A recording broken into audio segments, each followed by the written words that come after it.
Welcome to Designing Cities for All, another episode, and it's part of our 2-year-long activity and research program, where we take a deep dive into designing products, spaces, and systems for all. Just because you feel safe, or you feel welcome, or you feel included, doesn't mean that everyone else around you feels the same way. We don't stand alone. We're not individuals that somehow planet or an island, you know? And I think that's the beautiful thing of a diverse society, that everyone can add something from out of their own experience. Things won't change just if we just let things happen. I think if you can build relationships and use design as a tool to build those relationships, the better off we're all going to be. Everything around us was once designed and can therefore be redesigned. Belonging is a very, very important concept. You can try to take someone's place for a while, but you don't have the lived experience. Let's begin by acknowledging similarity and affinity. Be a person, not your role. I think inclusion is not a choice.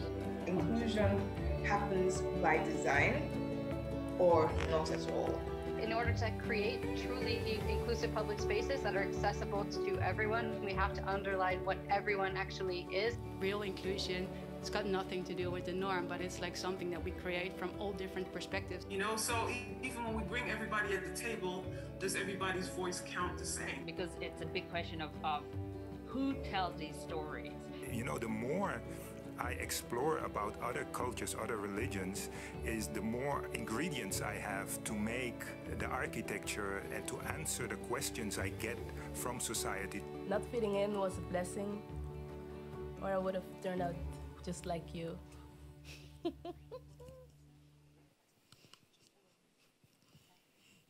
Good evening, everyone. So lovely to see you and welcome back. We just saw the wrap-up video of the first year of Designing Cities for All. Designing Cities for All is a 2-year-long research and activity program in which we all take a deep dive in designing products, places, and systems for all. So welcome to the third and final part of the Decolonizing Design series. In this series, we've explored the history of colonization and erasure, the ways colonization is still alive in our present day. And now, tonight, we look towards collective healing and repairing the future to craft a shared future. So what does a decolonized future look like? How do we foster healing as a way to craft a more just future for all? This and more is what we'll be discussing tonight. We will talk today about these topics with Lelani Lewis with us, Javier Lizarzaburu with us, and joining us through Zoom from so-called Canada, Hanss Lujan Torres, and Nigeria, Yussef Agbo-Ola. Give him a warm welcome of applause. Yeah. So also a warm welcome for everyone joining us online. We would love to include the people online also in our opening for questions in the conversation, also for people in the room. We will open later tonight, leave space for all of you to ask your questions, and the conversation always gets richer for it. So please do not be shy. If you're online, then please go to www.menti.com and insert this code. It will also appear on the screen, 87938688. There I will get your question and I can ask it to the lovely speakers with us. And if you're in the room, you can just raise your hand and I will give you the turn to speak.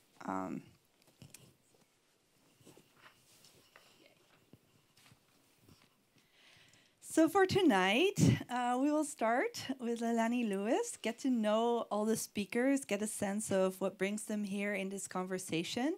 And yeah, Lelani, you are being from South London, while also being influenced by your Grenadian and Irish heritage. And you work with food. Could you share a bit about how this blend of cultures influenced your perceptions of food and how food heritage features in your ideas of a shared future? Okay, so diving right in. Diving right in. You know, the whole work that I do in food has actually started or come from a place of reconciling with who I am as a mixed race woman, not feeling as if I belong to any one of the pigeonholes that I was tried to being forced into. I wasn't white enough, I wasn't black enough. So, you know, growing up with those kind of identity issues, it was like trying to find ways of reconciling with who actually am I. And when I moved to Amsterdam to salve my homesickness, I started making Caribbean food. And it just gave me so much comfort. And I was like, you know what? I want more people to know about this food because it's something that should be celebrated. It's so diverse. There's so many different cultural influences in it from 5 different continents. Why don't more people know about it? So I started cooking it all around Amsterdam. My first dinner, I had 8 courses. I was totally ambitious. I mean, one of the special ingredients in the cake were my tears because I was there like, why am I doing this? And then I found out that there were so many more questions about Caribbean food than there was answers, or at least from the public to me, and I felt like there was a huge knowledge gap, and that's when I went into like a deep dive around learning about Caribbean food and really geeking out about it. And one of the one of the dishes or drinks that I learned about, a recipe called Guinness Punch. It's made with Guinness, which we all know is Irish. And then mixed with loads of condensed milk and lashings of like rum and nutmeg and cinnamon. It's a delicious creamy cocktail. And I was like, the whole world is blended in. Absolutely. And it really made me basically realize, okay, so this Irish drink is mixed with these Caribbean ingredients. So this is, you know, how did this come to be? And I found out that in the 16th century, many Irish indentured workers came to the Caribbean or were brought over to the Caribbean.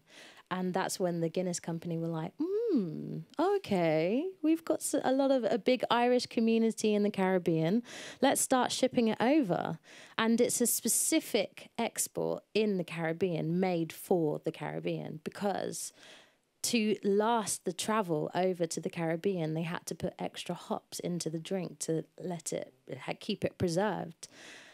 And then it made me realize, wow, food, there's so many stories around food, and this is helping me reconcile who I am as a person. And in that case, this can happen for so many other people. And it's what we all do to stay alive. Absolutely. Can you speak a little bit more about how this features in your idea of crafting a shared future then? Like, how can food be medicine for the future? Absolutely. I mean, as you said, like, we all take for granted the food that's on our plates every single day, but every item of food on our plate has a story to tell. And I think it really helps if we know where our food comes from and how it's harvested or cultivated. And one such example that I use is, especially looking back at history, is the need for sugar, this like really Western European need for sugar. And colonial need, yeah. Well, it was through capitalism, but yeah, basically driven by colonization. Like without colonization, you couldn't manufacture that much because the sugarcane only lasts for like this 24-hour, 48-hour period where you can produce it or manifest it, and through slave labor, they were able to mass produce it. Absolutely. And I think, Europe and the West had this huge demand for this commodity. but they had no idea what the cost of that commodity was, like the human and ecological costs of that commodity.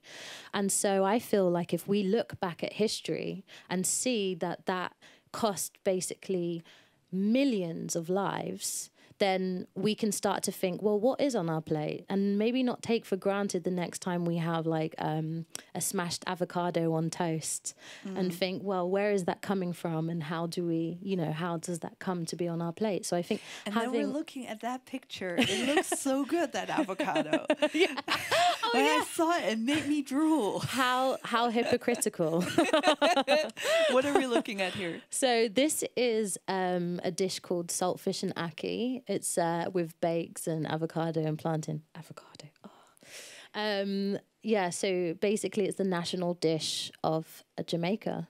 And it's with bacalhau, as a lot of people know it, or saltfish. Ackee, brought over from Africa, from West Africa, which is a fruit used in savory dishes. Plantain from Asia. Avocados from South America. Wheat.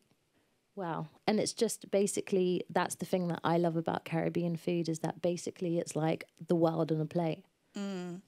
So much of your work really brings people together. Also, you host events. How can we use food as a tool to reconcile history? And then maybe speak to, you brought some more pictures, I believe, of the project Code Noir, aiming to do just that. Yeah. And can you tell about this and how it can reconcile history? They're not easy questions, are they? But we want to craft a shared future. That's not an easy. No, it's not. Thing. It's not an easy subject. Coming I mean, from where we come. Absolutely. For me, it was through this. I wanted to reconcile this history around Caribbean food and this region, which was a very specific region that was affected by colonialism. But what it made me realize was that there's so many other places that are affected by colonialism that have these similar stories.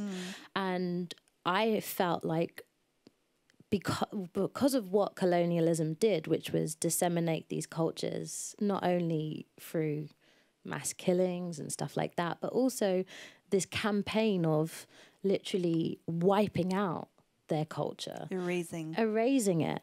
And so I felt like, you know, telling this story about the richness and not focusing so much on the tragedy and the trauma, but actually looking at it from a point of view of, look how triumphant this is, despite the fact that colonialism has happened and these people had to go through all of this suffering. Look at how beautiful this cuisine is, and telling a story around that, around the triumphant matter of bringing all of these ingredients together.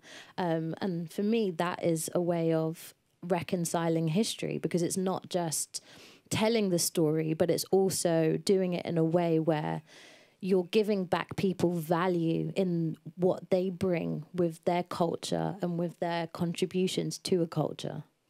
When you say triumphant, I have to think, there's a Mexican proverb, they tried to bury us, they didn't know we were seeds. And yeah, seeds grow again. And food, you know, where does it come from? Seeds. Exactly, exactly. It reminds us we grow from weird places. So finally, in your work, you combine food with activism. What does it mean to decolonize food? Again, I think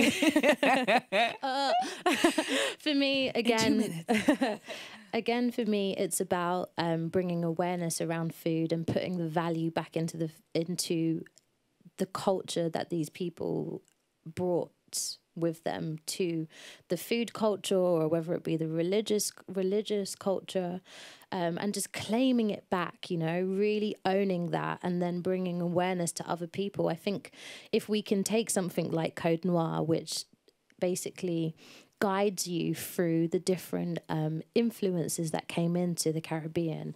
So, for example, looking at the indigenous people who were there and the ingredients that they used, then the European, then the African, and then finally the Chinese and Indian. And if we can start, like, you know, claiming back some of the value of that these cultures brought into these regions, then I think then we can, yeah, I don't know, like, I think that's a way of decolonizing.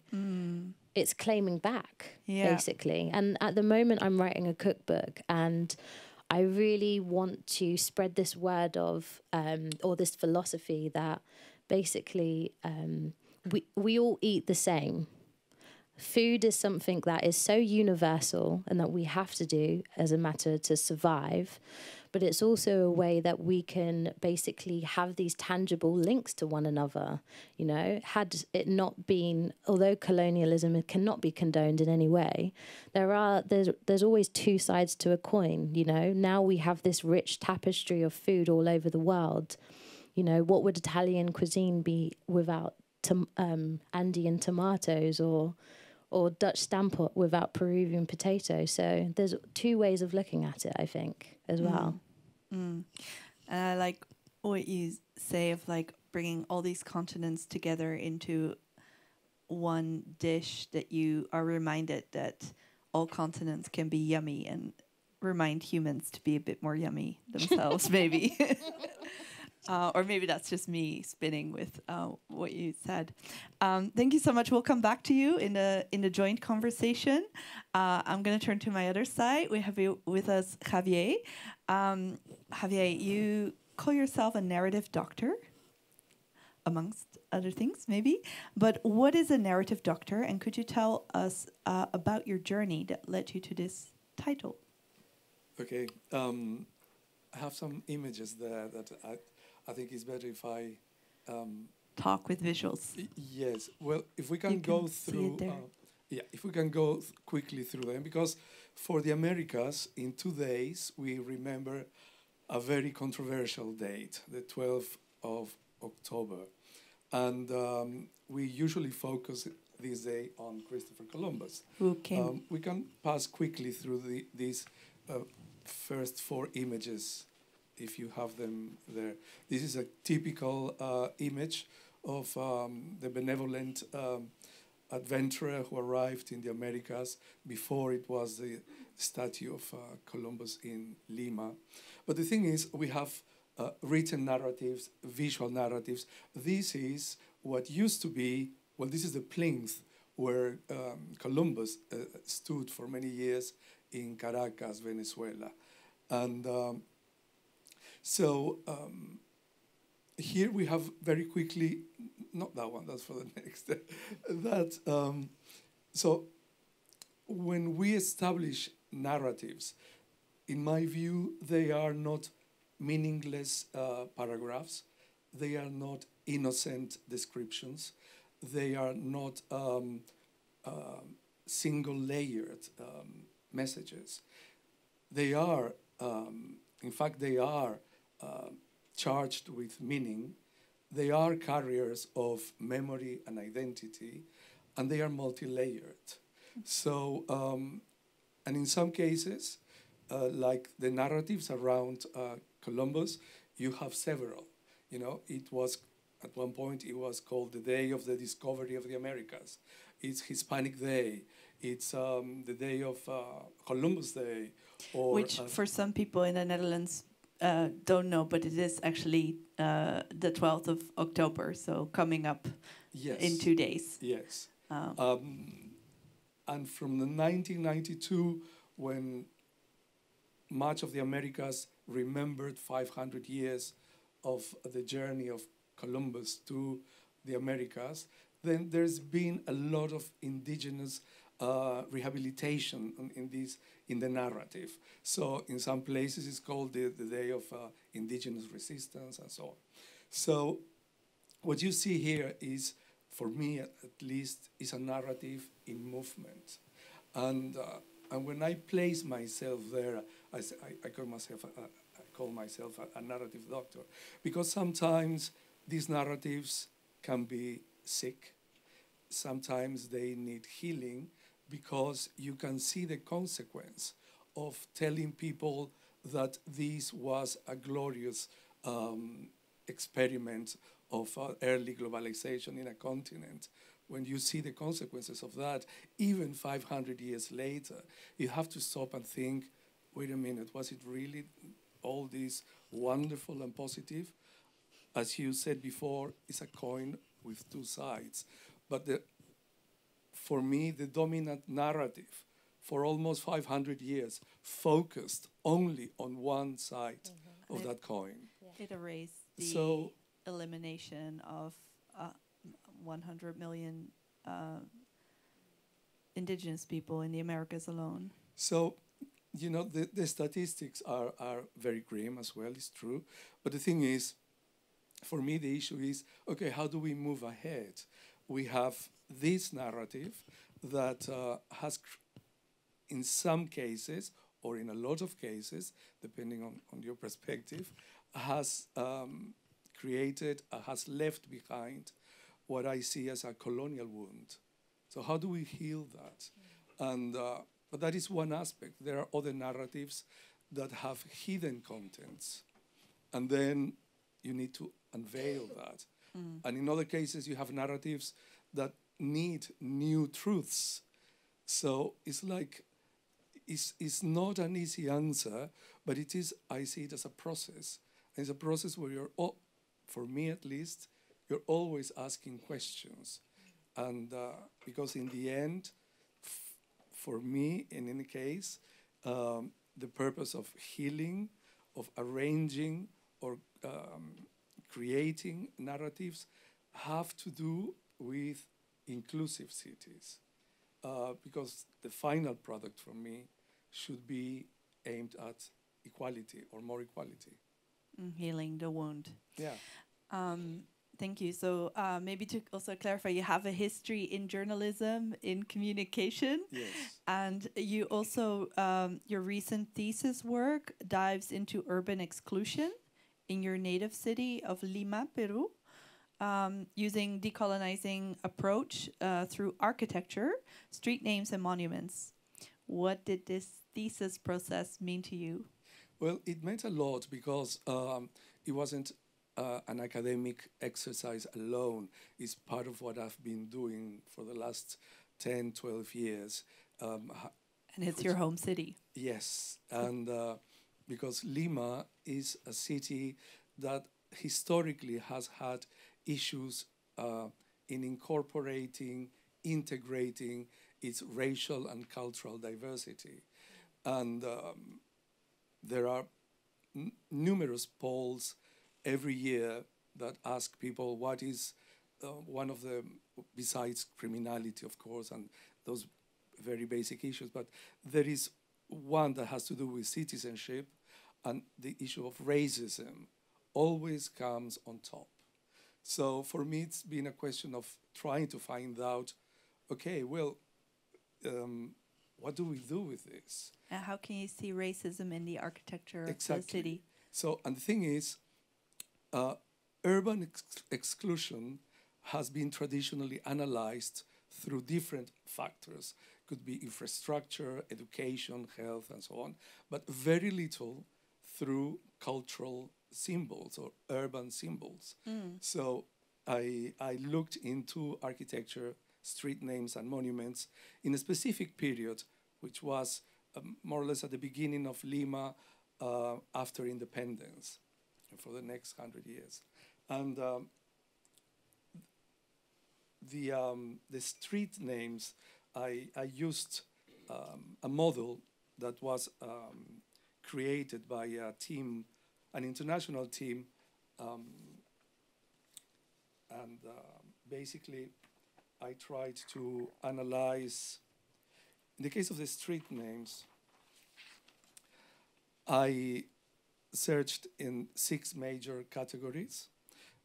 Gender, of course, then race, cultural affiliation, time period, whether they are Peruvian or foreign origin, what was the role of the person being commemorated with the name of a street, the geographical distribution, whether it was a central or periphery. And how many Amazonian leadership did you find? Well, the thing is, I used a metropolitan classification of the main roads and avenues, which are around 500. Of those, I chose the ones that carried the name of a person. Now, there were 153. So this model that is called streetonomics, what they focus is they quantify elements around the street names to reveal what is supposed to be hidden structures of power. So, for instance, what it came to light in my research was, not surprisingly, 94% of the names are male. 80% 94. Yes. Yeah. Which is not surprising. It happens a lot. 80% is of European origin or European affiliation. About 47% of those persons that have a name of the street come from the 19th century. And the 19th century is a period where the main policy was to get white European migration in the country. So the pre-colonial history takes, for instance, 4.5% of those names. And about the role of the people whose names are being remembered, there are different categories, but the largest number is the social, that what I called the social.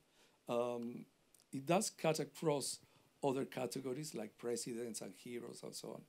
But about from 42%, half of them, these are people whose only merit to get the name of a street or an avenue is that they were either rich or socially influential. Nothing else. Hold that thought. We're going to come back to the architecture and the exclusion. We're also going to have first meet Hanss and Yussef. Yes, yeah. Yussef is also into architecture, so I think we can unpack it a little bit further later on. But thank you for opening that up. So with us tonight is Hanss, joining us from Montreal, or Indigenous territory, I should say. But Hanss Lujan Torres, so happy you're joining us tonight. You currently have an exhibit showing in British Columbia titled Time as Relative.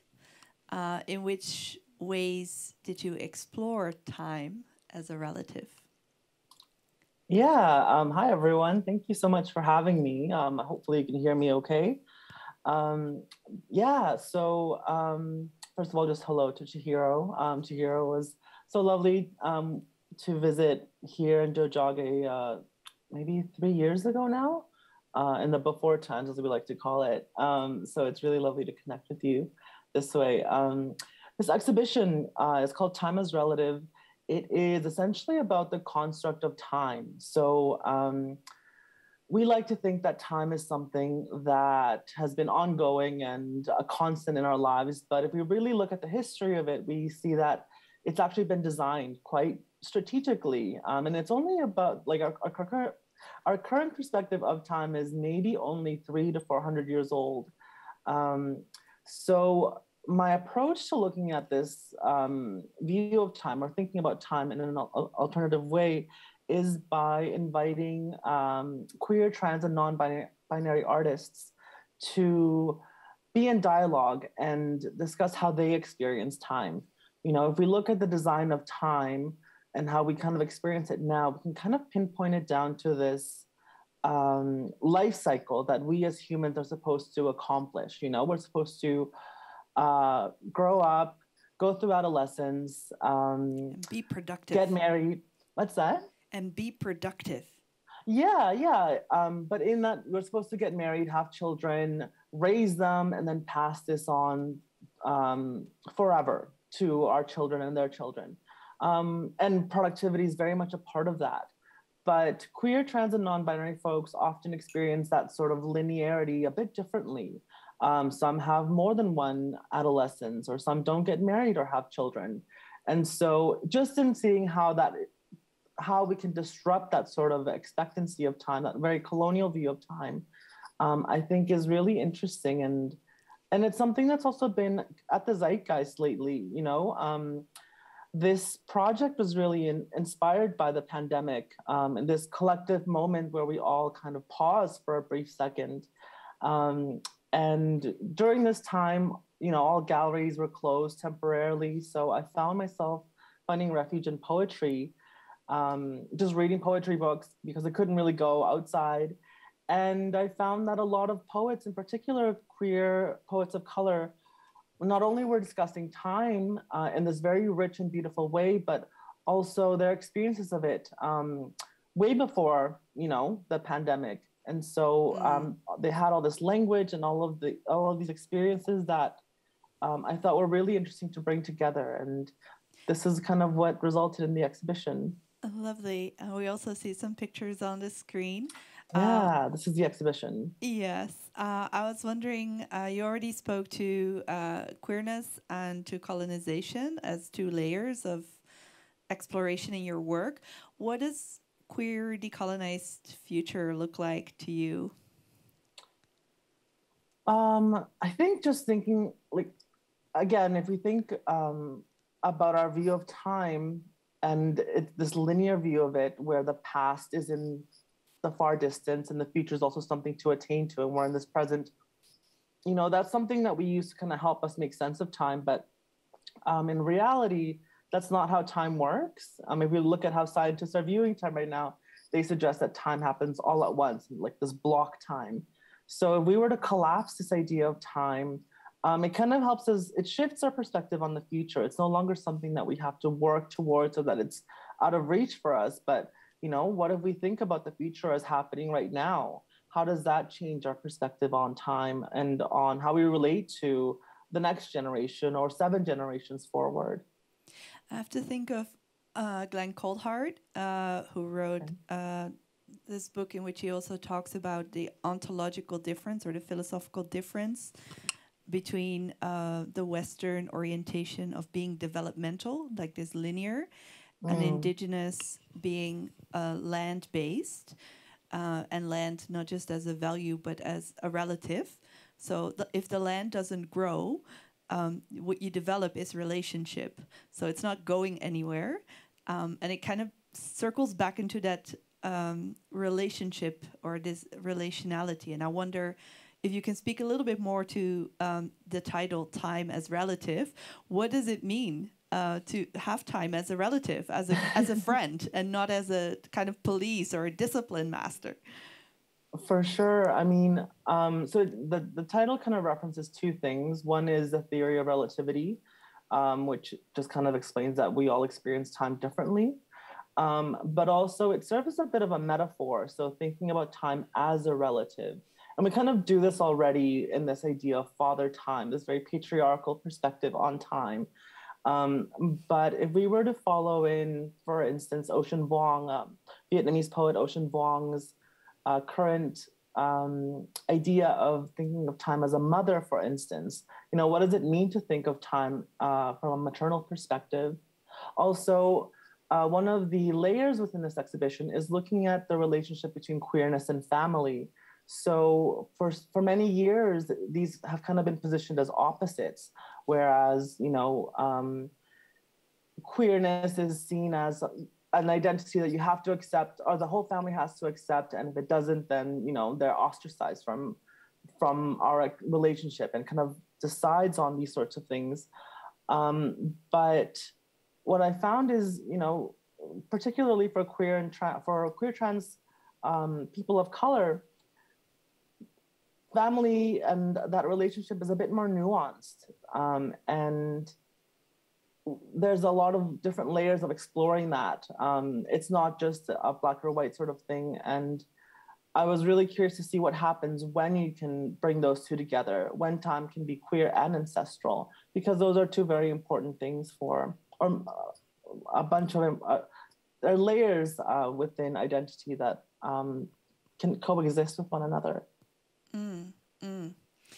Wow, I think time being queer and ancestral, we could unpack that and have a whole talk about that. Anything you'd still want to mention about how you step into this conversation in terms of, we've explored your work as a curator. Is there anything else you would want to kind of name about yourself before we open it up to the big talk later? No, I mean, I think, it's interesting to kind of take on this role as a curator where I'm bringing these different artists and works together to have a conversation. The works, for instance, in that image that you're seeing right now, we have a poem up on the wall as an artwork. So maybe even challenging these ideas of what is art. In conversation with this poem by Billy Ray Belcourt, we have these protest banners, so these objects that are very much in use and that are a call for honoring and respecting trans women of color and the lineage of transness within politics. So just bringing in these different sort of objects and ideas together collectively has been really, really interesting and really wonderful. In this, the exhibition is happening right now in Kelowna, British Columbia, this city that has such a history of, maybe not the greatest history of lacking queer and racialized perspectives. So to bring this sort of, these ideas to that city has been really interesting. Yeah. Thank you. Yeah. We'll come back to that. And I like the idea of art or protest as art, or maybe protest even as prophecy. And I think that's a nice bridge actually to our fourth speaker, Yussef, who's also joining us on Zoom, talking about art and architecture. Let me just check if Yussef is joining. Good evening. Can you hear me? Yes. So happy to see you. Yussef is joining us from Nigeria, if I understood correctly. Yes, I'm sorry for the delay. There were some power outages, and so I'm here and I'm excited. Nice to meet you all and great to hear about your work so far. I'm very, very happy that we're connected. I'm super excited. So Yussef, your work, such as the architectural and anthropological research aspects, is overall described as multidisciplinary. And I was wondering if you could explain a little bit this multidisciplinary work and how this relates into crafting a shared future. Right. Well, it's not always easy. I think my work requires me to work with a lot of different disciplines, from spirituality, science, ecology, botanists, opera singers, to chefs, to many different disciplines. And it's not actually always easy to bridge the gap of communication and knowledge exchange in a way. But that tension is something that is very addictive for me. I love to bridge, these different disciplines, these different perspectives, talents, and expertise on different projects to basically question how we relate to the world around us, different epistemological belief systems. I like to bring them together. So my work does span between art and architecture and sound, and research also.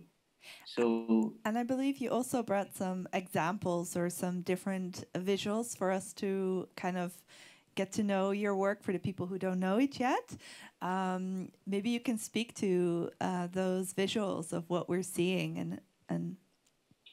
Right. So the temples that you're seeing now, like this one, for instance, that's on the screen, is called Nono Soil Temple, and it was recently in Paris at the Palais de Tokyo. And I guess the idea or the concept or the essence of this aspect of my work is to basically create environmental contemplation spaces that act as vessels where people can basically just slow down, just slow down and connect to themselves, but also connect to whatever environmental element that the pavilion basically stands for, is representing it. For instance, this one was was soil.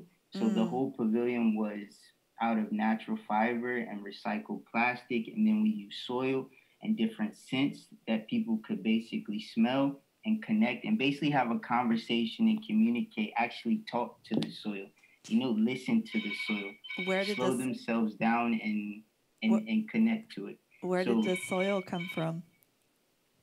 Soil came from Paris. So it was basically a local...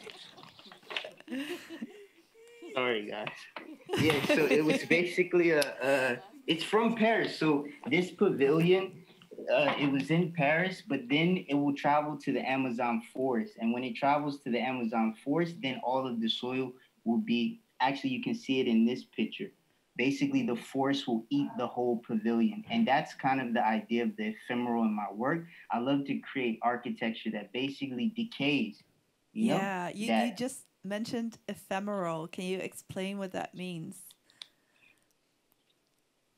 Okay, so I love this word ephemeral, because I feel like in essence, like we all are fighting against ephemerality, but we all are ephemeral. It's basically, we're constantly evolving and changing with time. And I think I'm a rebel in this sense because in architecture, like, you normally have these buildings, I guess, so from a Western standpoint, they need to last 50 years. They need to fight against the environmental conditions. They need to make sure they're maintained and last. Whereas, in other cultures, you have architecture that actually needs to be maintained.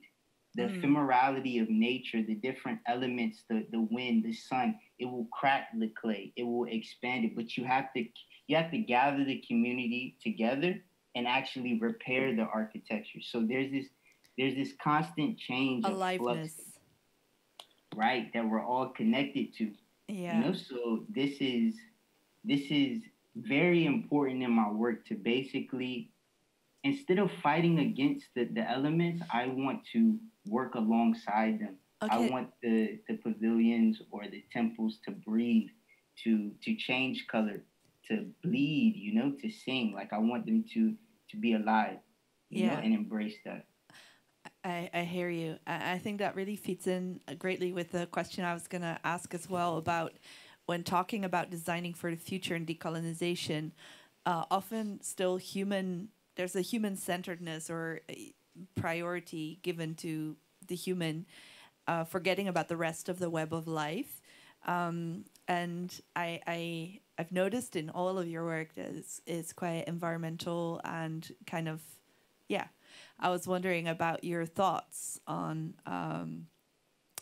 serving or crafting a future that is actually of service to all of the web of life.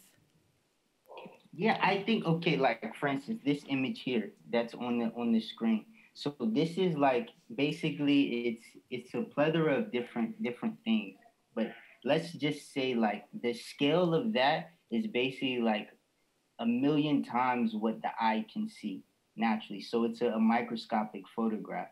But if you just look at that landscape, I mean, that's like a whole cosmos and a whole world, you know, and humans don't live, we were connected to that scale, but we don't necessarily like live in that scale in a way visually. But there is like millions of microorganisms that is basically their forest in a way, just that small spot. So I say that to basically say, for me, designing or working with the non-human as like an inspiration or a collaborator is essential for me, because on a personal level, as a designer and as a human being, like it grounds me to the earth. It grounds me to my environment. And I feel like the more I communicate or the more I'm inspired or research the non-human, the more I see the beauty in my humanness and also my connection with the non-human, because I'm made up with it. So for me, it is a personal inspiration, but at the same time,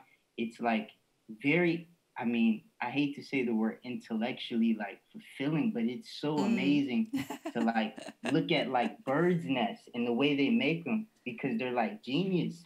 The way that they put things together, the way, you know, all of these non-human animals connect and live in the environment, I think is genius, you know? So that's totally for me. I love how, just listening to you, I feel that all of your work is very much endowed with a spiritual dimension as well. Like, you really pour that into it. I was wondering if you could speak a little bit to your book, which is Architect as Shaman. Could you tell us about the book and how it informs your practice as an architect? Yes, for sure. I mean, it's not, just to be clear, like, I'm not a shaman, you know? Yeah. Just so everyone knows, you know, sometimes just for the record. they confuse it, you know? But I mean, I feel like I relate and connect to, like, their perspective a lot, but I'm not claiming I'm a trained shaman, you know? No. But I think for me, I've spent a lot of time traveling South America and Nigeria, where my family is from. I grew up in the States, but I think throughout my traveling, like, I have like not rejuvenated. What's the word? I have like been attracted to medicine men and medicine women, you know, and because their perspective is so diverse, but so interesting, the way that they see the human and the non-human, and what I was just saying before, and this idea of, you know, you see a tree, but a tree can be a deity or an ancestor, or it can be a, you know, an entity or a spirit. I feel like having that wide span of multi-perspectivism when it comes to the natural environments around you, I feel like that's what I want to also embrace as an architect. You know, so the book is it's basically a poetic essay of original photographic pieces and essays that I've written to basically act as a manual for myself. But it's a public piece, you know, people can read it too, you know, and take what they take from it. But for me, it's just about making sure that I keep my perspectives diverse, and I make sure that, you know, I try and see things from many different angles. You know, I'm very much so interested in the unseen. And I think that's what a lot of the shamans taught me, is basically there's a seen element in the world, and then there's the unseen. There's the tree that you see, but then there's the billions of ribosome and the root systems of the whole forest connected to it, but you don't see it, you know, but it's there. So that's the real ethos of some of the work that I spoke about before. It's about allowing the environment to basically change, and allowing the environment to work and collaborate on these architectural structures so the unseen can be seen. I love it. And I think this is also very important when we're talking about crafting the future, to work with the things that are potent but not necessarily there, or are there in different forms that we cannot see it, and that we can be a good collaborator and be open. I'm gonna open it up, speaking of opening, to have this joint conversation now with the four speakers. So during the conversation, we've already talked a little bit about collective healing. We all acknowledge the colonial wound. Last edition, we had some speakers, and we talked in the end about healing as well. We're going to watch a short clip where Joris Lechen, speaker of the last time, Past is Now, had some insights about what his takeaway was in terms of healing. Add to everything that's been said, and with healing going to therapy, and colonization tells us that when we look after ourselves, it has to be in opposition to the community, to the others, to society. It's not looking after ourselves is also carrying our duty towards the community, and it's an act of decolonization to love ourselves as an individual, and then also be part of that community. But we need to heal first, and that happens within the community, but starts with the self. And we are being told to be ashamed of the self and to look to take care of the self. It's presented as something selfish because it's not productive, but yeah, it's healing. So that's yours. And I was wondering what your response is. This idea of healing yourself. How do you reflect on that? Who wants to go first? Well, for me, it's I think it's very clear in the sense that I started this journey of decolonization by decolonizing myself first, because there was a point when, you know, coming from Lima, it responds to my context, but having this face is made in Peru totally. Well, my names are European, and in Lima there is a tradition that if you have indigenous roots, you don't talk about that. And you focus, your allegiance is with your European roots. So for me, what I started doing later, which is having to ask who you commemorate. Who you remember. Yes. What is the meaning of that person, of that memory today, and what actions you can take. So in a way, I had applied that to myself, and it's like, okay, who are my other ancestors that I've never heard of? And I joined this project with National Geographic, the DNA project they had. And in those days, I wrote a kind of a diary for the BBC in Spanish, exploring these issues of my personal journey together with some kind of academic work, exploring these issues of racism and memory and identity.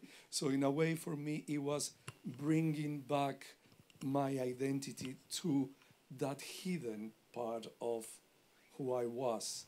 And I think that helps in a way, because it gives you some kind of clarity about what you're talking about, what you're researching, or where you want to go. I kind of love to take it actually from here to Hanss, because Hanss, you didn't say yet, but you're also from Peru. And I wonder how, as a diasporic person, healing self, what that triggers for you. Oh, we don't hear you yet. Sorry, I got muted. So many things, yes. So I'm from Cusco, Peru. I was born and raised there. I'm a settler here in Canada, or so-called Canada, Turtle Island. And so, yeah, it's, for me right now, this experience is about respect. I work for an Indigenous center, the Indigenous Futures Research Center here in Jojage. And so, as someone with Indigenous ancestry, but not Indigenous, I'm kind of navigating how do I honor and respect the land that I'm in, and also the histories and knowledges that exist within me. And so, yeah, I definitely kind of empathize and see those sorts of experiences, and I don't see them as challenges, but just as, again, layers to kind of experience time through. And yeah, I'm not so sure about healing necessarily in that regard. It's something that is just more about understanding and making sense of. And maybe that is what healing is in a way, to come to terms with these sorts of identities on top of that queerness and how I kind of navigate that. You have a real cake there. What's that? I said you have a real cake, like a layered cake. Like we all have a layered cake, but. I will say, like, in the exhibition that we have right now, Time is Relative, one of the things that we kind of look at is mothering and motherhood from a queer perspective. And, you know, mothering is this thing that we kind of imagine as a biological thing, this relationship between a mother and a biological child. But mothering can be another way of healing. When we think of like taking care of the inner child, for instance, that's a way of mothering oneself, or just taking care of others. How can we mother strangers or friends? Because that is a possibility. And actually, in thinking about mothering too, one of the works in the exhibition, those protest banners by artist Kamala Mackerel, they're really beautiful because there are these banners that are hand painted, and they have these calls to protect trans youth and honor trans women of color. But what's really beautiful about them is that these are made on saris that were given to the artist by their mother. So it's a really beautiful way of reconnecting. And maybe the artist talks about it as an intergenerational connection of forgiveness, accountability, and acceptance. So those are big words. Yeah, it's just, you know, what is possible when we bring again this biological and ancestral lineage with, in Kama's instance, this also really rich and beautiful lineage of trans women of color in protest. Thank you. Yeah. Yeah. Yussef, I wonder what self-healing means to you, and if that's also an act of mothering or an act of healing land. Too. Yes, I think, I think self-healing is just a lifelong journey. You know, I think, I think it's a lifelong journey. Self-healing is, I think coming to terms with or connecting with oneself is something that I guess we should be doing every day. And I do agree with, I don't know his name. I'm sorry, but what's his name? The guy that's... we just listened to Hanss and before to Javier. Javier.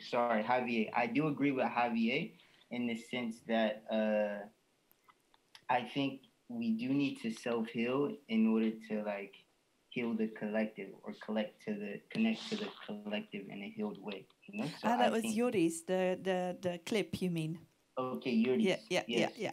So yes, this really stuck out to me. You know, in the sense of, you know, it's almost like a cool reef in a way. It's like if it's an organism, but there's like hundreds of other small organisms on this one organism. But if they all work together, but if one organism starts to, you know, like has an infection or even a leaf or a branch or a tree, it's the same. It's like all of it is interconnected in that way. So I think individual healing only like results in collective healing also. That's how I feel about it. I like that. I like the coral also as it reframes the self more as a fractal, as part of different scales, but the part where we can influence the fastest maybe, but always part of a bigger whole. And I think that's also in line with biological reality, that we are 2,000 organisms in one. Lelani, you've had some time to think about it. Yeah, thank you. Thank you, everyone, for giving me that time. I really loved what Yussef said about, and I was just thinking of analogies of food, obviously, obsessed. But, you know, like if you put a rotten apple or a rotten orange next to another, then it will infect the other. And I think that actually through self-healing comes through, as you said, collective healing, if we can all collectively heal. And for me, that sense of urgency came with the death of George Floyd. I really felt that there was this kind of like insane moment in history of like polarized media, extreme politics, right-wing politics, and we needed something to be able to help bring us all together.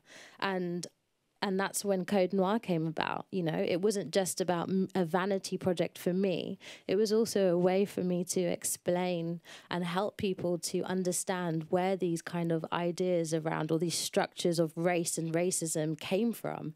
And if we could do it through something as approachable through food, then maybe we could get people to talk about some of these difficult subjects in a digestible way. You like what I did there? So I think that, that's how we heal. We have to heal collectively. We have to help each other understand some of these constructs that actually divide us. Yeah, I like the way that you reference the whole and then channeling it through you, giving that its particular flavor or its particular output but it's still channeling, so it's still always in contact with the outside and the inside. Yeah, I think it has to resonate with you individually for you to be able to convey it in a very genuine way, you know? Okay, so we're going to come back to a little bit to the architecture, because we have different people working with city spaces as well. Yussef, referencing your book, Architect of Shaman, and Javier, seeing yourself as a narrative doctor, when we talk about designing cities for all and also collective healing, how do we weave space for conflict or difference? Because it's nice to be for all, everyone is welcome, but then I think part of the real challenge is like, how do we do conflict different? Because we're not always going to agree together.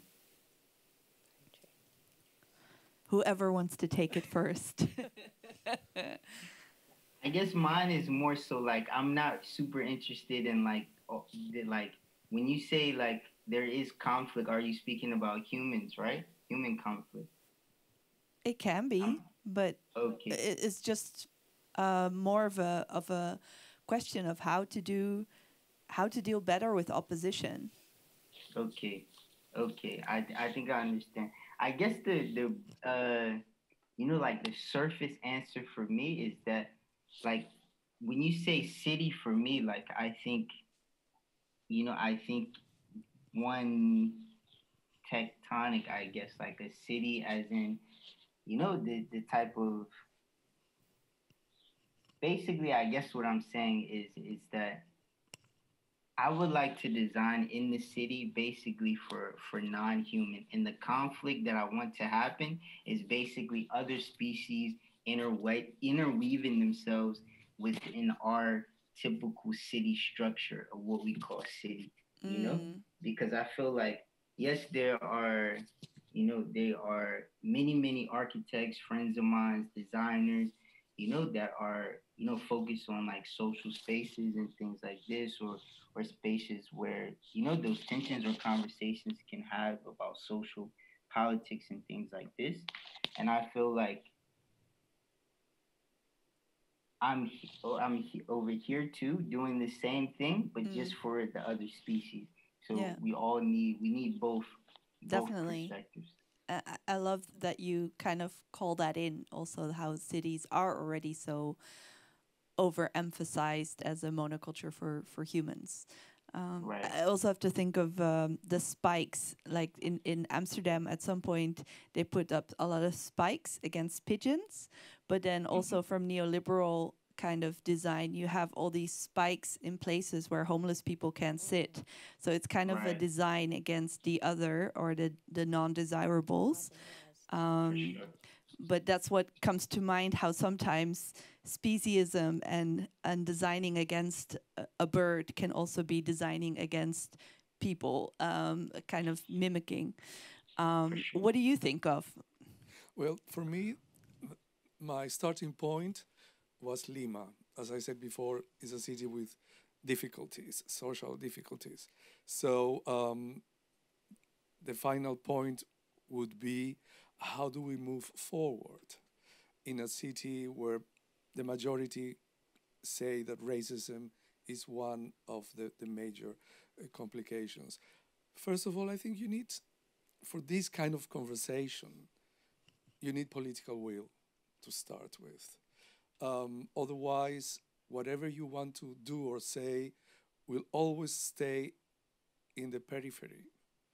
And so without political will, I guess this aim of common futures is probably difficult to achieve. I was recently in Bristol, and in Bristol in the UK. In the UK, and they had 2 years ago, because of at the time of George Floyd, the statue of this Edward Colston, was dragged down to the water, thrown to the harbor. That, you can agree or disagree, the different ways of understanding that reaction. But the main point is that that triggered a conversation in the city. Oh, better. The mayor has organized the museums, the universities to start working on it, but also the church. I went to visit one of those beautiful Gothic churches there, and they have put together exhibitions about what was the role of the Bristol Cathedral during the slave trade period. You know, so I think the scenarios for this, what I'm trying to say is that there are different scenarios. There is not one formula that will work all the time everywhere. But I think the main thing is to have a vision that we all have to work together at some point. Yeah, can I interject in that? Yes, please. Chihiro? But that just made me think about, you know, the history of cities and how they first came to be in the 14th century. As colonial cities were being established, one of the key factors of them were to have a church centered in the middle of the city.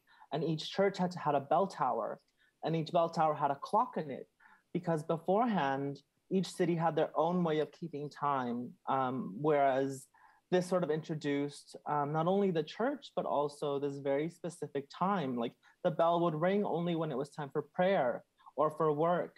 And so that kind of stabilized and created this collective experience of time that we now all share. And then later on with the Gregorian calendar, you know, and Greenwich Mean Time, that kind of came to really establish this united sense of time where, but beforehand it was very much individualized. But how cities kind of influenced that, the development of cities really did inform how we experience time. Yeah, I just have a quick question, just so I reference it right. I mean, I think there's so many different scales of cities. Like when we're talking about cities, are we talking about like London, Paris, Berlin, or are we talking about like the size of a tribe, you know, in like Zimbabwe or something? Because these are also, I mean, they have city dynamics, you know, and can also be considered as cities, you know? So I'm just curious of, you know, when we think about future cities, are we envisioning them as like European or American cities, or like different forms of like spatial organization, which is a city, you know? That's a good question. I don't think it's fully defined, but I think it's also a good question to question cities, because cities have a track record of taking more than they or consuming more than they produce. Like there's been a real historical tension of cities not being able to feed themselves. So if you can't feed yourself, you gotta arm yourself to ensure that you still take enough food of other communities, or that's how historically how that went down a lot. So, you know, how compatible are cities with the future if we want a future of reciprocity? I don't know, but that's maybe also turning to my left again in terms of food security. We see more and more kind of famines and everything. It's like there's a call for feeding more locally, actually eating closer by with less traffic and everything. When you think of designing cities for all and dealing with conflict, do you have an idea in terms of the food lands what a future city could be like? I mean, yeah, I think it is kind of, as you were saying, we do have these food deserts in cities, and it's pretty disgusting with the abundance of food and the amount of food waste that we have. So clearly these systems are not working, you know? So I think, yeah, governments need to think about the infrastructure, the accessibility to food. I mean, I was talking about how accessible food is, but I have to stop saying that because actually it really isn't for certain communities that accessible. We need to think about ways, I think, as a community that we can help each other. I think there's this huge reliance on state and not individual communities, you know, or like communities, neighborhoods, what we could be doing, if we could be introducing community fridges in, you know, how much food do you maybe throw out a week, or you like, could that be put into a community fridge and help your neighbor? So there needs to be a certain reliance on each other rather than just this kind of embodiment of this state, which is so external and something that I feel we have so little control over, even though we're told that we do. But yeah, I think that we need to take some of that autonomy into our own hands to help one another. Thanks. I'm gonna, last time or recently, we've done a little poll with the viewers of Designing Cities for All. And this was regarding design. And we talked about the past is now in terms of these statues and statues being taken down, in terms of dealing with our colonial glorification still in public spaces. And we asked people on Instagram if they think that street names and monuments should be removed. So we're going to take a look at the results of this little inquiry with people following Designing Cities for All. We see here that 71% says yes, these should be removed, and 29% disagrees and says no. So I want to check this room, and how do people feel about that in terms of crafting a future and a cityscape? Maybe this time start here. Yeah, I'm kind of surprised that still 29% want to keep the names and don't want to take down the statues. Me too. But I think that's also really interesting when we're talking about like these subjects about decolonization, is that sometimes we are in our own silos of having these conversations. And we think that, yeah, everybody thinks like this and everybody is enthusiastic about decolonizing. But actually, we have to remember that outside of ourselves and outside the people who are enthusiastic about these subjects, some people are not interested or think that it's wrong, and etc. If you look at Dutch elections, you can see there's still a lot of people voting for or the Queen's funeral. Or the Queen's funeral, yeah. Yes. Any other responses to this poll in terms of taking down? Yes, I think they should be removed. Yes, for sure. I think so, definitely. And can you speak to that? I mean, I think yeah, for sure they need to be removed, because you know they're offensive, you know. I think that it's just as simple as that, you know. And if we're talking about collective healing and things like this, I mean, I think that is the only way to go. I know it's not that simple. I mean, because people have their perspectives, you know, and I don't mean to, but I feel like, yeah, if we're talking about collective healing, I feel like offensive statues or statues that represent things, you know, that were, yeah, just not right. You know, I think they should just be removed. Simple as that. Yeah, I don't have much to add to that, but I also wanted to hear, because there are still people who advocate for it, as even people who disagree with the colonizer. There are people who advocate for it because they think it's part of history and they don't want to erase it. And my counter question is also like, then should we have statues of Hitler? You know, we don't have that either. So why would we have statues of Columbus? Like, because it's hugely glorifying it, and I think we need to erase that part of history. Just, I mean, yes, it happened, but we don't need to glorify these people. And even whilst watching the Queen's funeral, and they were like commentating on it as the parades were going through the streets, and they were like, and there's Winston Churchill looking over as the Queen. And I thought, well, he's also not somebody who should be greatly celebrated, but yet is revered as this, you know, kind of figurehead of being a great British politician. He allowed millions of Indians to starve, you know? So, yeah, we have to look at, I think, some of these things which are symbols through street names or statues and take away the glory that they've been given. Couldn't agree more.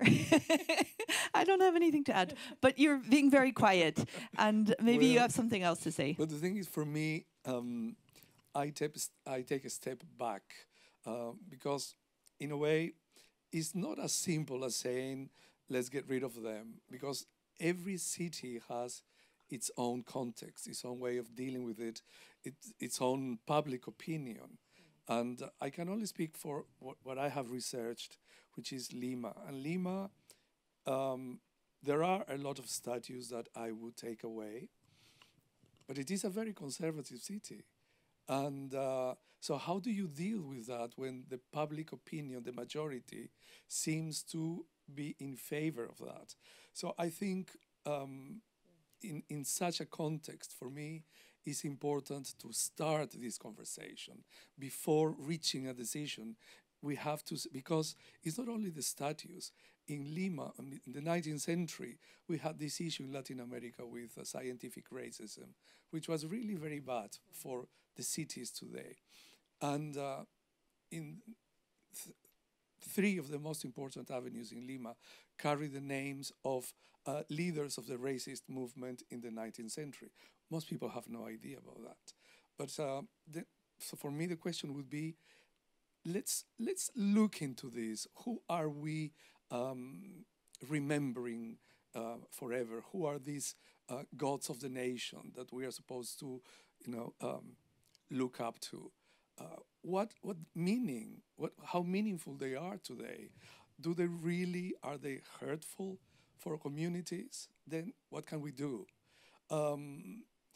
Because otherwise, how can you reach a solution where it's give and take in this process? So for me, the option would be, take a step back and open the conversation. You could say, well, what happens if they don't want to? Then you have to keep exploring different options. But because the problem is much wider than one or two statues, is what they represent and what they mean for the current society. Yeah. For me, anyway, that's how I see it. Yeah. I think Hanss hasn't weighed in yet, but let me just pass it to Hanss. Yeah, I mean, I was just going to say, ideally, yes, I think all of these monuments should be gone, but in the meantime, what kind of makes me excited and I think is an interesting approach is these interventions that are happening to these monuments. Here in Tiohtià:ke in Montreal, we have a statue of Johnny MacDonald, for instance, the Prime Minister of Canada, and it's always being toppled down. Finally, it's just, they stopped replacing it because it kept getting disrupted.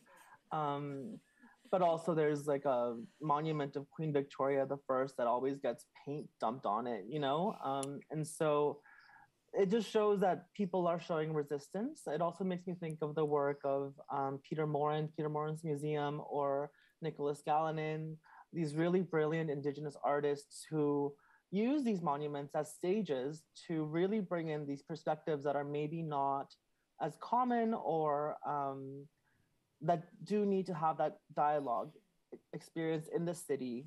And so, yeah, I think in the interim, as these are being debated, this is what could be done. And this is what's really great about artists.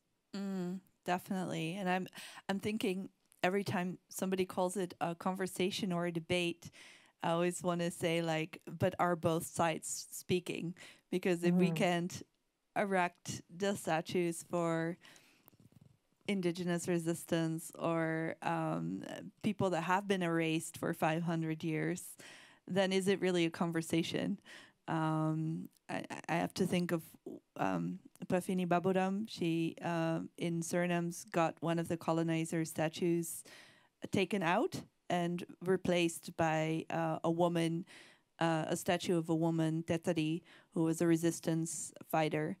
And without her project, I would have never heard about Tetari, but now somebody else mobilized for a street name to be named after her here in the Netherlands. And so it's like this roll-on effect, but it's only a conversation if we also get to talk. So let's check our list of things we have, and also in a few minutes we'll be coming to the audience, so think about your questions, as it will be nice to open it up.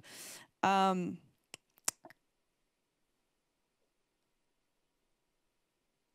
me see. Yeah, let me ask this question.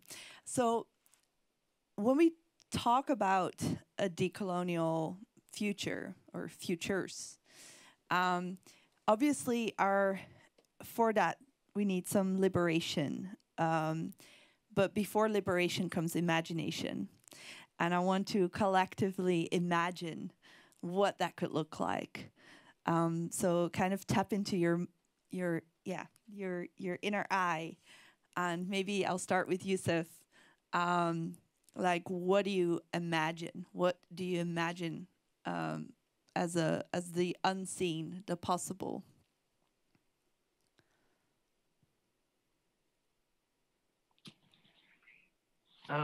I think there's many things that can be reimagined, you know?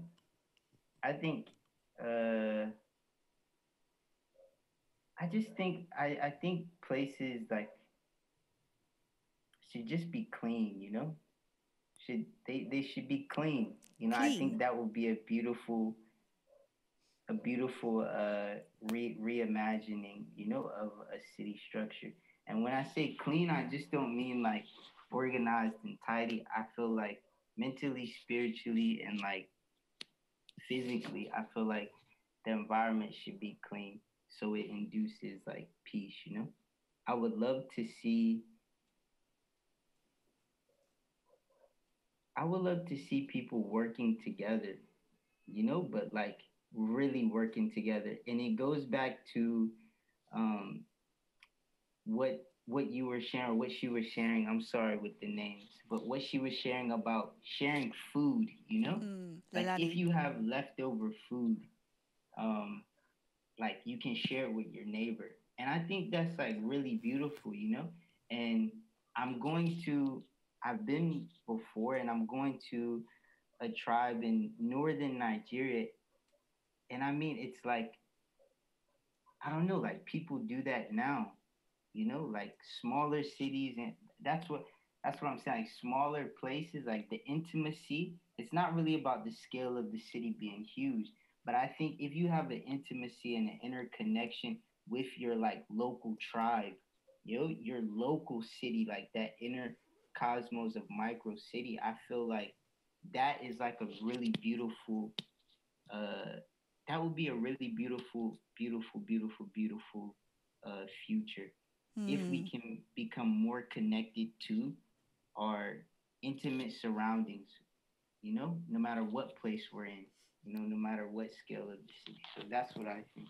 Thank you. Thank you for imagining. And I love the imagining kind of bubbling now to the yumminess.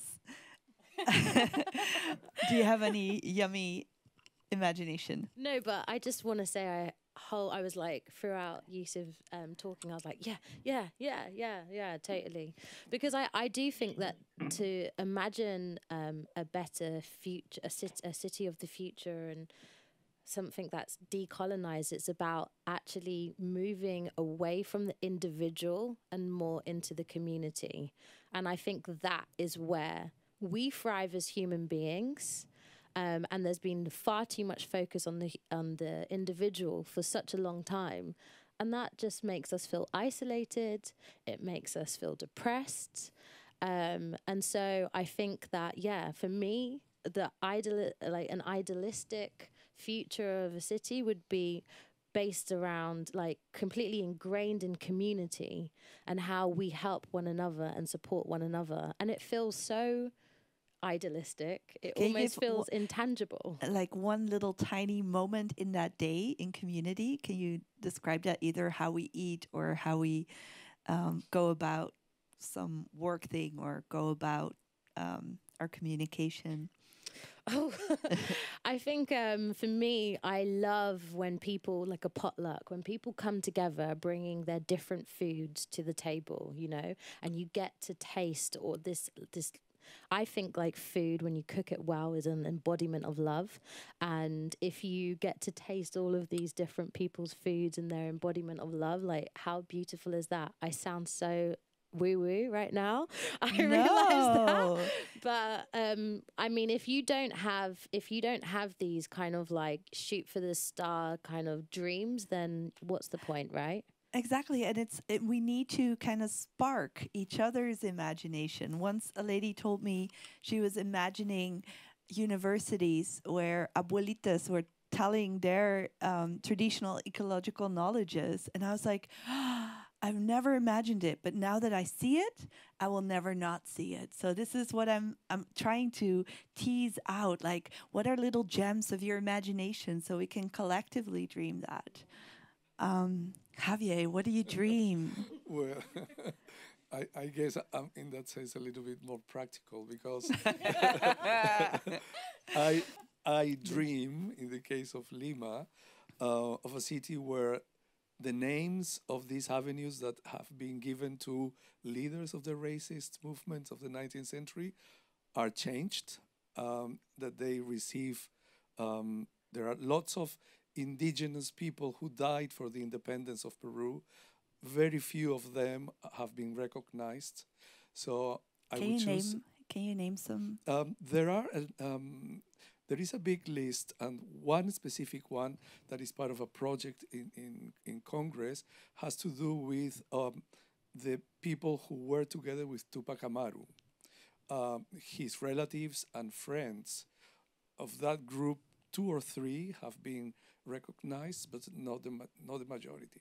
And those are the ones who gave their life for independence. And then I would take as 2 or 3 of the most well-known monuments, put them away, and change them for something else. So kind of that would be my most immediate dream with Lima.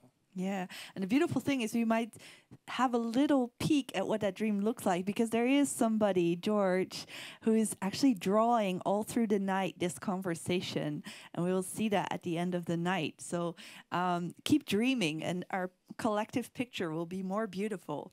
Hanss, what do you dream? What do you imagine?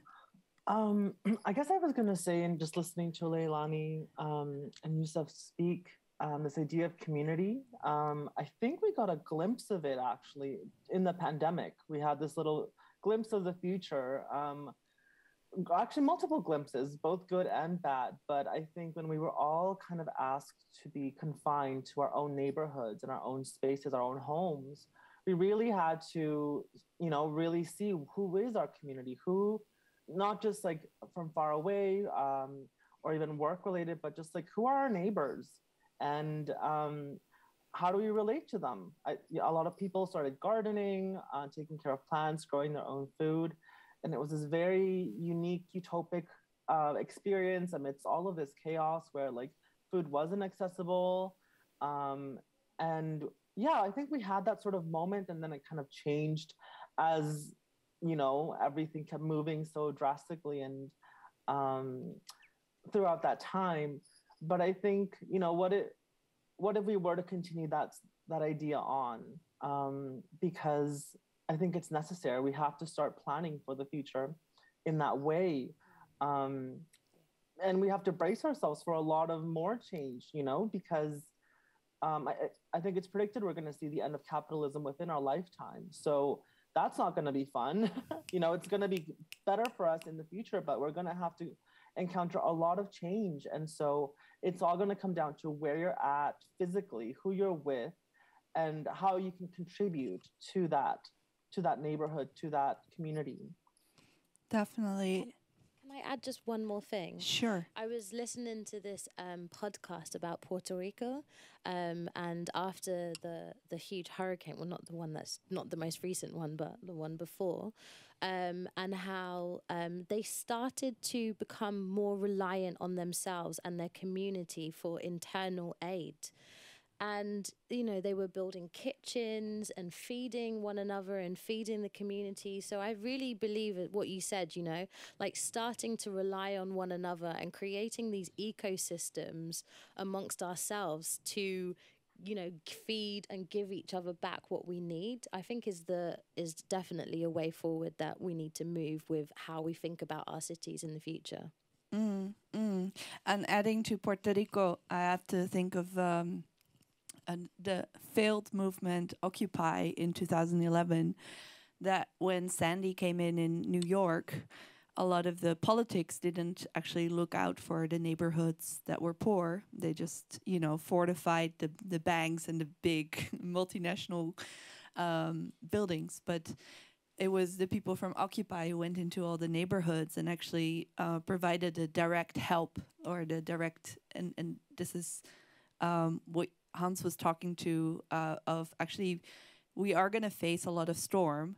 How can we build better safety nets through relations with our neighbors, relations with the land? On that note, let me open it up for questions in the audience. You're a bit in the dark, so do raise your hand clearly so I can see you. And I think there will be somebody with a mic coming towards you, or otherwise I will walk towards you. Yes, I see a mic in the back, but I don't see hands. Let me just walk into the audience. You're so quiet. Hello? Walk into the darkness. Are you there? I do have a question. Yes. Might be a bit controversial, but I'm just trying to understand it. With the statues and public spaces, what you see, colonialism is what we remember still of people erasing other people. This has happened over and over and over again. What we now have is basically things in the public space that remind us of what's happened, and you can also use it as a teachable moment. If you also look in the public space, like in Amsterdam, for example, all the canals and all the houses there is basically the height of colonialism. That's what funded that. That's why it's there. The whole museum, like the Rijksmuseum, the Night Watch, colonialism, the people depicted on that is the people who benefited. So how do you make sure that, where do you draw the line, and how do you make sure that you use those things to be educational, and how do you also make it a safe space for people who might get offended by things like a statue? And I wonder how you see that. Yes, I think that question is clear. Let me see who wants to take it. I can answer. Yes, go for it, Javier. I think that that is a very good and incredibly difficult question to answer, because it affects many layers of society. Yeah. And if I look at the case of the Netherlands, it is a very specific case in point, because in this country you have an official support to move forward with decolonization issues. The king has apologized, the prime minister has talked about it. The main museums in the country are producing exhibitions about decolonization. I think the Netherlands in that sense is very different from what is happening in other countries. But what I see in the case of museums is a very careful work to open this conversation to a more critical perspective, and at the same time, like what happened with the Golden Coach, I think that was quite a success, because it allowed different voices around it to be present there. Those who are proud of their colonial past, but also incorporating the new voices that say, no, we cannot have in this country a coach like that, which is a bad legacy of colonialism. So if I focus only on what is happening here, I can see an effort that is happening. In many exhibitions, you see these beautiful 17th century paintings, and they have added a label below, say, by the way, this man or this family, they were involved in the slave trade, or this is how they made their money, and so on. How other countries are going to deal with that it will be different. But I think what you suggest is very important. We cannot in my perspective. We cannot just go and say, well, this is what I want to do, because in the end, you're not going to achieve much. You really have to be, if we really want to achieve inclusive cities, we really need to listen to everybody and find creative ways to deal with that. Yeah, I just want to intersect a little bit and then also pass it on maybe to somebody else who wants to go into it. But when it comes to the Netherlands, I think it's important not to erase that people have been arrested for critiquing the golden carriage. People have not been welcomed into that conversation, and the apology that has been made has actually done a lot of erasing of the history. So the apology to Indonesia was only about excessive violence, never for colonialism. So these are also narrative devices to actually shape the conversation, where the people who are offering the more fundamental critique are left out of the conversation, also in the Netherlands, just so we don't romanticize the Dutch situation. And also, how do you equate reparations? How do you equate that you only give 20 million? I read this article which basically said that if Europe were to be honest about the reparations that they were to pay the countries that they colonized, there wouldn't be much left in the coffers. So yeah, it's a great PR campaign for the Netherlands. But it doesn't mean that we should, I don't think we should reduce the efforts that are being made, but at the same time, does it really equate to a pardon, or, you know?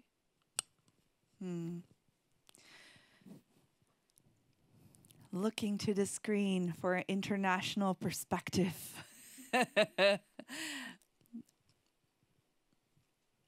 Or we can take another question. That's also a possibility. Maybe there is said what there needs to be said at this moment. Yussef. Yeah, I agree with what they both said. What they both said, I agree with. Totally. I agree with what they both said. Okay. So you can take another question. Are there any other questions? What is bubbling in your tummy? What needs to be addressed? Yes, I see a hand there. Can a mic be passed? Oh, we're having movement. Hello. Yes. I have a question about language. Yes. Because we spoke about how stories are very important, but then that also makes me think that there's still a lot of coloniality in language, because we're, of course, using English and Spanish very often. And I was wondering how you imagine a shared future and what role language plays in that future. Beautiful question. Who would like to go first?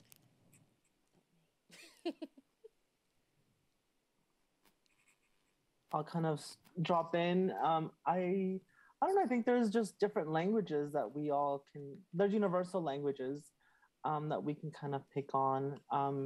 Sharing food is a language, right? There's so much to learn from that. Body language.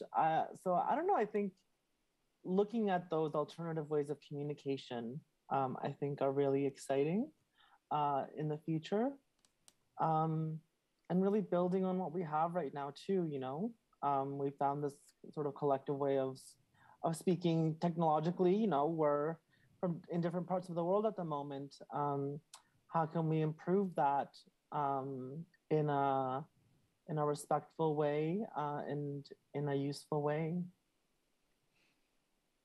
And so when we talk about language and coloniality, you also have to think of how many languages are in threat of being extinct or lost. I'm turning also to this direction because actually a lot of indigenous languages also in Peru are facing the difficulty that Spanish is posed as a language of success, of economic mobility. So that erodes at, you know, people learning their own language. Yeah, well, in Peru there are 48 official languages, and some of them are spoken by very few people. And it is true that the presence of Spanish in the last 500 years has created a lot of division and discrimination, and but I think that at the moment, there are, in the last few years, there are different projects being done from the Ministry of Justice and from the Ministry of Education to try to incorporate more languages into the system. There is this program that is called Intercultural Education, which they usually try to find bilingual teachers in different areas where one of the languages is Spanish and the other one is a local language. So as a way to create also a bridge without eliminating the native language of the person. It is a complex issue because in that case, yes, there are, and the Ministry of Culture, I know, is involved in a number of projects to try to keep those 48 languages alive. And the last year I was in Peru, I was working with UNESCO, and we managed to create, to engage about 6 organizations, companies, private and public, to launch the first ever competition of written stories in the 48 languages of Peru. And that was carried out by a national magazine. So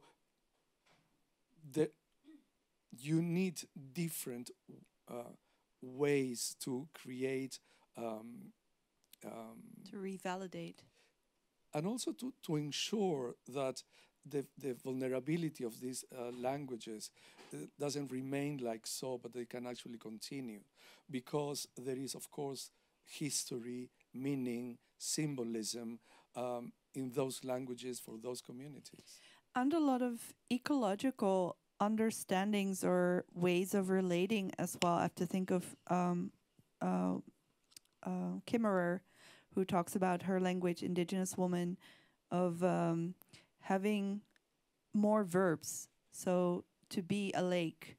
So a lake isn't just a lake, but it could also be a creek or a river or something else. And so that the language embodies a state of flux. And here I look at Yussef, and I wonder how you see the endangered languages also being an endangered way of relating to a place. Right. I don't think we need a monoculture like language, like a universal language. You know, I think actually we need languages similar to like the forest or the jungle. So you have this diversity of different species, you know, that all somehow still communicate. Kind of what she was saying earlier about a universal language. But I think just a note. This is kind of just a comment. I think like language is what you speak. You know, in a way, that's one form of language. But there's also musical language. You know, there's access language. But I think like if we think about affirmation, you know, what you speak is kind of like what you eat. You are what you eat. So you become what you eat, as in food, but also what you speak also feeds your mental, feeds your mind, which then shows itself as results in your actions based on what you speak. And I find it like really interesting. I don't know all of the names. Like I have dyslexia a little bit, so I can't pronounce all of the tribal names. But there's a plethora of different tribes, you know, that have languages that do not have certain destructive words in it, like English does, you know? And then when you look at how they relate or how they connect to their environment, it's totally different. Just like, as you mentioned, like there is, you know, a lack of a lot of nouns actually. And there's more, like you said, a lot of verbs. So they even see the world in a sense based on what they speak as a movement or as an action or as something that's ever changing, you know? And so I think that is like really, really beautiful as a geek for me to just research, you know, to just try and understand or learn from. So to the question to answer, I think we should be students of other languages, and dissect them and connect with them and try to understand it, and try to learn from it, you know, that cultural exchange and that cultural diversity. But I don't think, you know, there needs to be like a monoculture of like English everywhere. No more monocultures. Yay. Right. Exactly. Okay, we're drawing to a close here. We still have that little bit of reflection of the visual. I'm just going to check in to see if that's ready. Okay, we're sending it right now. Then I'll give a little bit of a final thing that I was just thinking of. I interviewed 9 Indigenous women for an expo, Indigenous Dreams. And one of the Indigenous women was telling me about her language and how her mom would never say, "How are you?" But she said in her language, "What is your heart saying?" So I'm like, this is just a little gift to pass on. Right. Like every time you see somebody, what would happen if you didn't ask, "How are you?" but you would ask, "What is your heart saying?" Well, how would that change our conversations with each other? I love it. So that was just a little mini gift that I had to throw out there. Can I say something? Yes. We have time. Thank you for your precision about this, what the king has said and not, because I think that made it more exact about what is happening. But at the same time, and I understand that perhaps this process in the Netherlands is not happening as wide as everybody would like it to happen. But at the same time, I think because I can see what the main museums are doing, and I acknowledge, I can recognize that it's not easy to open this conversation.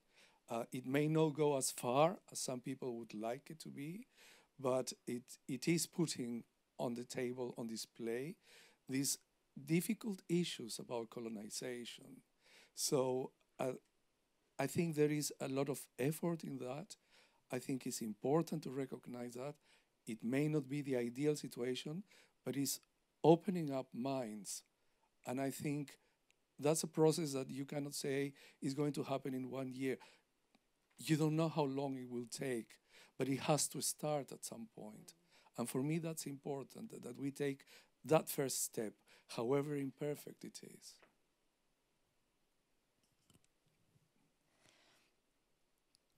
Strange silence. I'm just letting it be. I'm letting it be. So I'm gonna look to see how the images are coming through. So I'll get a quick recap of George. He has been listening all through the night to what we've been saying, what we've been imagining, what we've been reflecting on, and kind of transforming that into an image. And so we'll have a little recap of what has come through today. I'm very excited. We see it already on screen. Amazing. So we've been talking about a lot of different things. So what I basically did was try to create like seeds. Hang on, let me just get the mic because we're also recording it. Yes.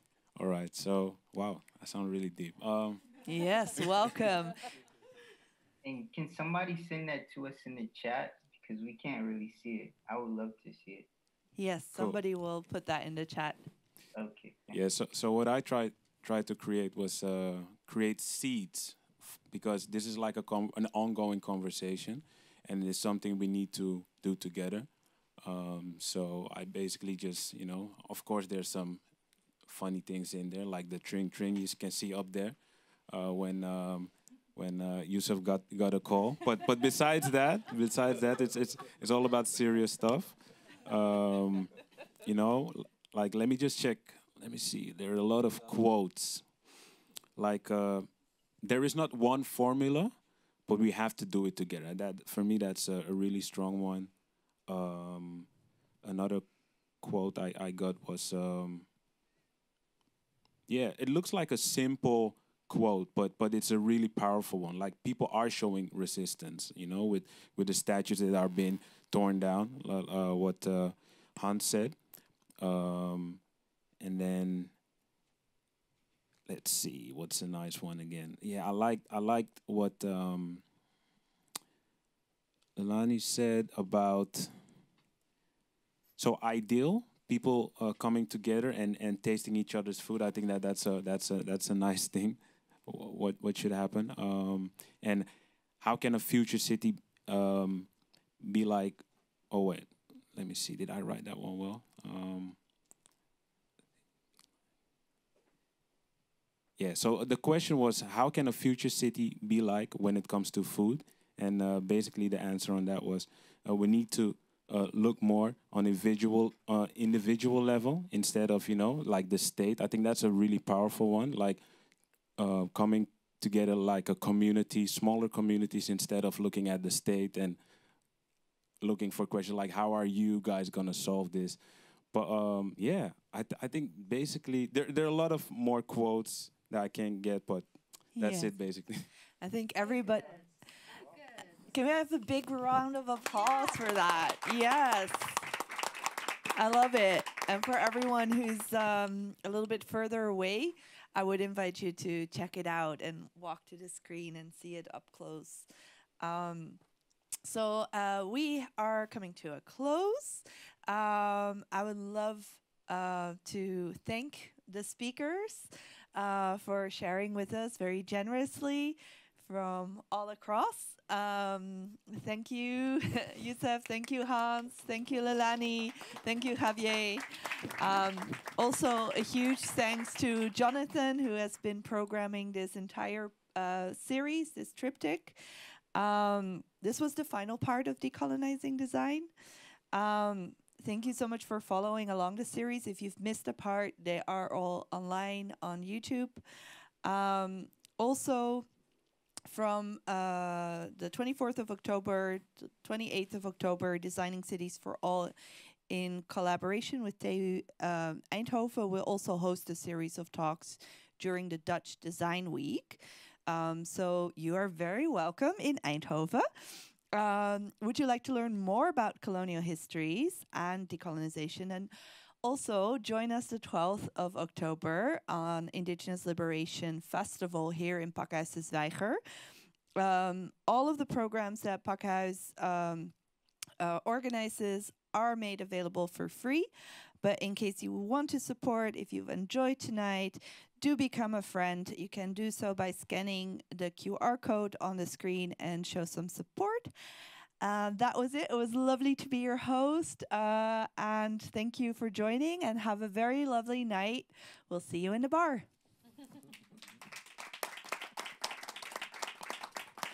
Woohoo!